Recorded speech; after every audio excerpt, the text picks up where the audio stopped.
Décryptage. Le mouvement indépendantiste martiniquais parmi les plus grosses formations politiques de l'île, avec un leader charismatique toujours présent, même s'il s'est montré plutôt discret ces derniers temps. Bonjour Alfred Marie-Jeanne. Bonjour. Vous êtes le premier secrétaire du MIM.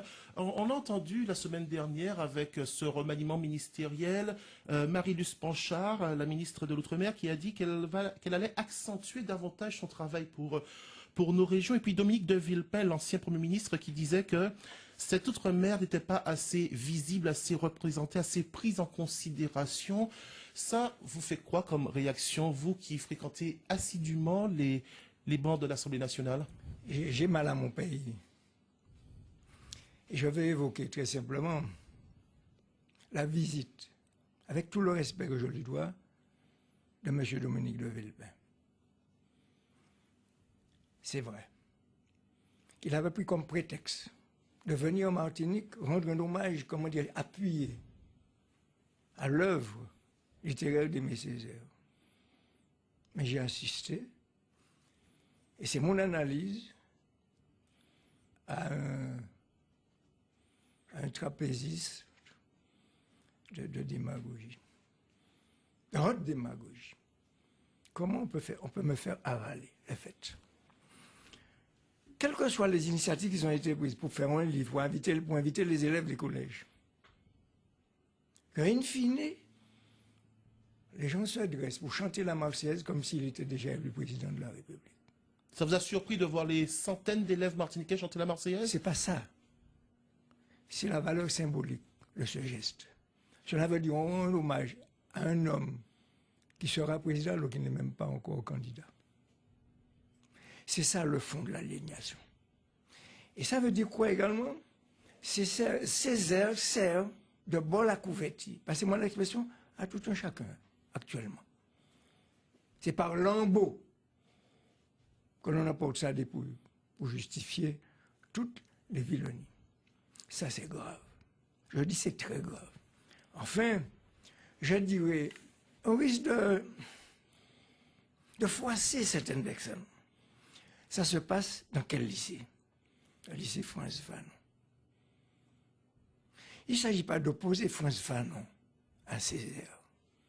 Mais ça veut dire quoi? C'est un deuxième assassinat de Fanon. C'est pourquoi je dis que les Martiniquais doivent réfléchir à ce genre de visite. À mon humble avis, je considère, je le dis très objectivement, Dominique de Villepin comme un intellectuel de haut rang. Mais vraiment, il est tombé dans mon estime après ce voyage. Alfred Marie-Jeanne, cette opinion que vous exprimez fortement ce matin, je suppose que vous avez plein d'autres idées concernant cette Martinique qui se cherche statutairement, dans une Martinique en panne économiquement, ce sont les chefs d'entreprise qui le disent, dans une Martinique en crise socialement. Quel est l'apport du mouvement indépendantiste martiniquais? Quel est le regard du MIM dans cette Martinique? Je ne vais pas parler seulement du MIM, je vais parler du camp patriotique d'une façon générale. J'entends répéter à satiété, et c'est inadmissible, que lors de mon passage à la région pendant 12 ans, je n'avais rien fait. C'est inadmissible. Je laisse, après un héritage véritablement défectueux, dette par-ci, déficit par-là, je laisse une collectivité, la seule au monde, je répète, la seule au monde, qui ait payé toutes ses dettes et honoré tous ses engagements. Par conséquent, ça aurait dû suffire. On cherche quoi? Le petit détail. Un coup dans une tête pour essayer d'accuser l'ancien président de la région.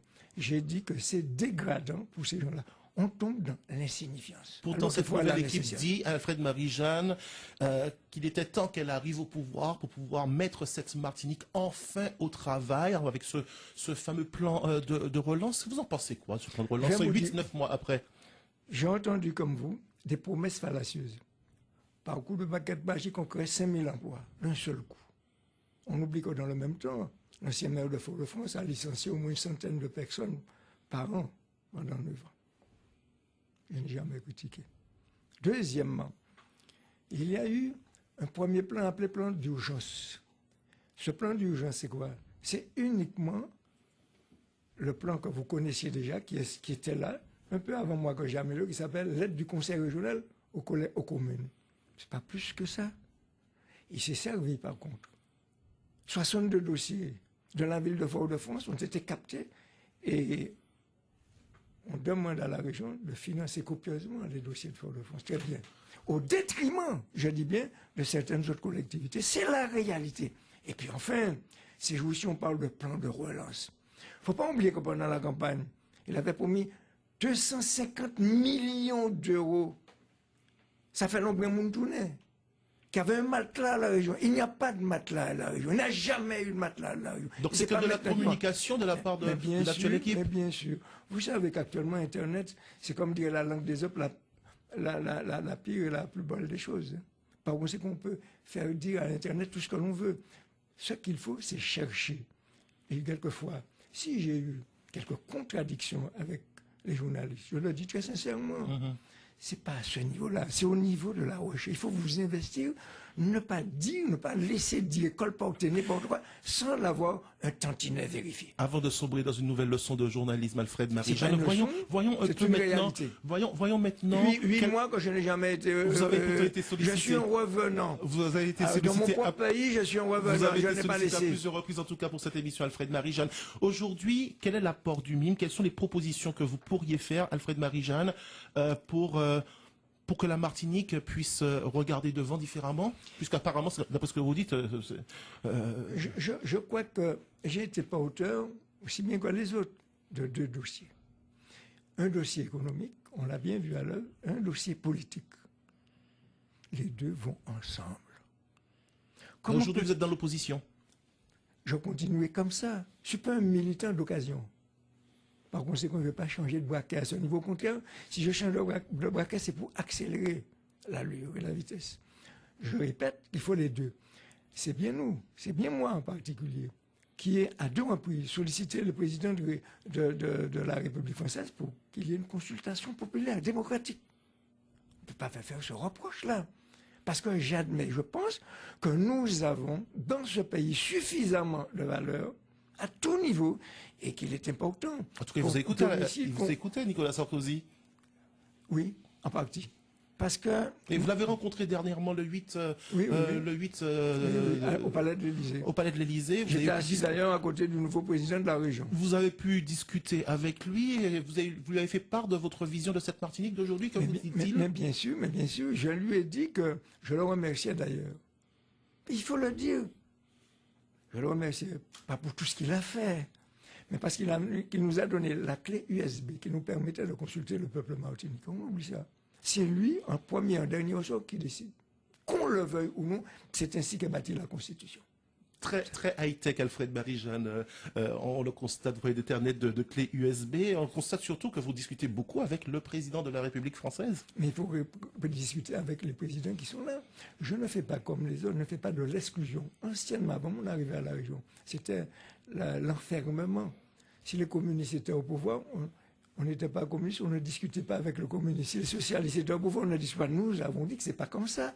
Nous ne nommons pas, nous n'élisons pas, grosso modo, le président de la République. Par conséquent, quel que soit le président qui est en place, il faut discuter avec lui et son gouvernement. C'est ce que j'ai fait et je ne crois pas m'être abaissé. Par contre, je ne passe pas par derrière dans les couloirs. Ici, j'ai un langage anticolonialiste et puis là-bas, je rampe comme... Qui parle comme ça? Bon, il y en a pas mal de chez nous qui le font. Alfred Marie-Jeanne, nous m'étonne que, ou pas, moi, ou bien présent, ou là, qui ça le mime qu'elle fait à présent, pour que vous douboutez dans le pays, pour que vous faire le pays avancer, puisque c'est ça qu'on a dit, c'est ça où les fait Mounton, notamment avec ces élections cantonales qui vont arriver, un enjeu majeur pour la Martinique, pour vous? En fait, ce sont les dernières élections cantonales. Je ne serai pas personnellement candidat au cantonal, comme on m'a posé cette question, ni à une élection municipale, quelle qu'elle soit. Par contre, je soutiendrai tous les militants anticolonialistes, au moins ceux qui proposent une autonomie convenable. Il n'y aura pas de conflit, il y aura des accords partout? Peut-être qu'il n'y a pas des accords partout. On ne peut pas demander que le monde n'est pas fait d'accords parfaits. Par contre, je pense qu'il faut aider ceux qui ont défendu le 74 avec moi. Aucun problème à ce niveau-là. Avec en tête qu'il faut absolument sauver le soldat Claude Lise? Moi, je ne sais pas s'il faut sauver le saut de l'alcoolisme, mais je pense que la tactique qui avait été mise en place par le consortium, si je peux dire, qui se trouve autour du PPM aujourd'hui, c'est faire de la Martinique une table rase pour imposer sa dictature. Par conséquent, je ne suis pas d'accord avec ça. D'autant plus, et vous l'avez constaté, que le peuple ayant choisi l'article 73, par derrière, on veut nous mettre en 74 là. Donc je ne suis pas d'accord avec ça. Monsieur, je suis un démocrate. Je l'ai déjà dit. Non, non, non. Vous, l'ancien partisan du 74. Mais je n'en veux pas, parce qu'il faut respecter la volonté populaire. C'est un déni de démocratie en le faisant. Je suis contre cela. Par conséquent, je le dis, on respecte la démocratie. Le peuple a choisi le 73, pas bail en 74 déguisé, pas bail en 74 masqué. Vous comprenez que cette attitude peut surprendre un peu les Martiniquais? Non, non, non, monsieur. C'est la haute considération de j'ai de la volonté populaire. On n'impose pas. Je l'ai dit, rappelez-vous souvent, que le mime propose, le peuple dispose. Le mouvement indépendantiste martiniquais est en pleine restructuration, séminaire pendant les vacances, quelques pistes de réflexion, notamment sur ce poste de premier secrétaire qui pourrait disparaître et il y aura donc un président au sein du mouvement indépendantiste martiniquais. C'est l'idée qui a été avancée. C'est l'idée qui a été avancée, les principes sont acquis et que je tiens à vous dire que le 10 décembre, on doit se rencontrer pour un point final, peut-être choisir le président. Et puis, je pense que... Avec Alfred Marie-Jeanne candidat à cette présidence? C'est ouvert à tout le monde. C'est ouvert à tout le monde, je ne m'impose pas, je ne me suis jamais imposé. Vous n'avez pas constaté que je suis un atypique? Quand je suis entré en politique, j'avais une aide de personne, j'avais votre aide. J'avais votre aide de chacun, mais pas et de tous. Cela veut dire quoi? Je dois à tout le monde et à personne en même temps. Une dernière question, Alfred Marie-Jeanne, puisque nous sommes pris par le temps. Vous êtes député de la circonscription du Sud. Vous avez ouvert une permanence au Lamentin dans le centre. Pourquoi? Mais parce que je suis encore député. J'ai constaté que l'on m'effaçait de l'écran. Donc je suis là, je suis toujours présent. Vous je serai toujours. Non, je ne suis pas victimaire. Je suis présent, je serai toujours présent parce que je suis. Pourquoi le Lamentin? Parce que c'était plus central, tout simplement. Merci d'avoir été ce matin avec nous, Alfred Marie-Jeanne, premier secrétaire du mouvement indépendantiste martiniquais. Et on l'a retenu, il y aura cette date du 10 décembre pour savoir qui sera le nouveau président du mouvement indépendantiste martiniquais. Bonne journée. Merci. Décryptage.